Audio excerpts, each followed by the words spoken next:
हम गुड़िया झा समस्त मिथिलावासी के प्रणाम। आइ हम अपने लोकनिक समक्ष एकटा माँ भगवती के गीत लऽ कऽ उपस्थित भेलहुँ हन, जिनकर रचना केने छथि आदरणीय श्री नवोनाथ झा जी। अपने सबसँ निवेदन जे एक बेर गीत के सुनी, जँ नीक लागत तऽ आशीर्वाद स्वरूप लाइक, सब्सक्राइब, शेयर करी। जय मिथिला, धन्यवाद। मैया हमहु बाजब रोनुर झोनुर की हमरो नूपुर बना लिया ने। मैया हमहु बाजब रोनुर झोनुर की हमरो नूपुर बना लिया ने। नूपुर बना लिया, चरण सा लगा लिया, नूपुर बना लिया, चरण सा लगा लिया। ताकब चरण हम टुकुर टुकुर की हमरो नूपुर बना लिया ने।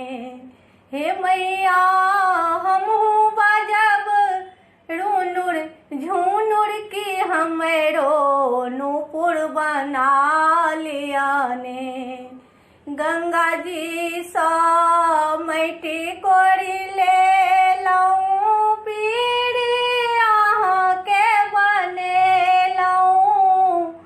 पटवा दुकान सा आचरी आनी हम मैया के चढ़े लऊं। गंगा जी सा मैटी कोरी ले लऊं, पीरी आहाँ के बने लऊं। पटवा दुकान सा आचरी आनी हम मैया के चढ़े लऊं। फल फूल नारियर फोड़ी, फल फूल नारियर फोड़ी, हे माँ जरे लऊं धूप गूगल की हमरो नूपुर बना लिया ने। हे मैया हमहु बाजब रोनुर झुनुर की हमरो नूपुर बना लिया ने। नवरात्रि में नव मूर्ति बना का मंदिर आहाँ के बैसायब।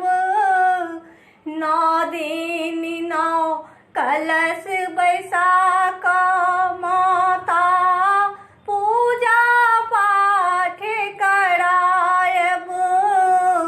नवरात्रा में नव मूर्ति बना का मंदिर आहाँ के बैसायब। 9 दिन 9 कलश बैसा का माता पूजा पाठ करायब। लाल रंग हम चुनरी चढ़ेबै, लाल रंग हम चुनरी चढ़ेबै।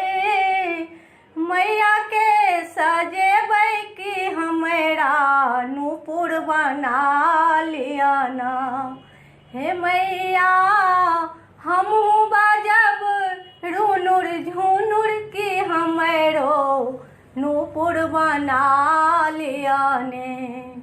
जीवन भर हम माँ के सेवल अर्जी अपन लगेलऊं।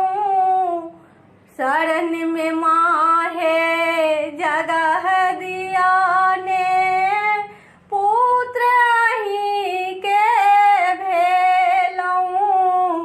जीवन भर हम माँ के सेवल अर्जी अपन लगेलऊं।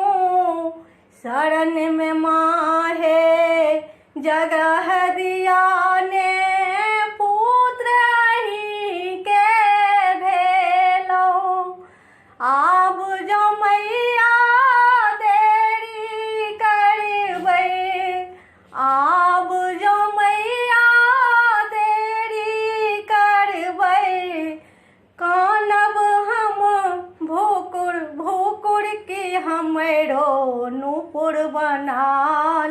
ना।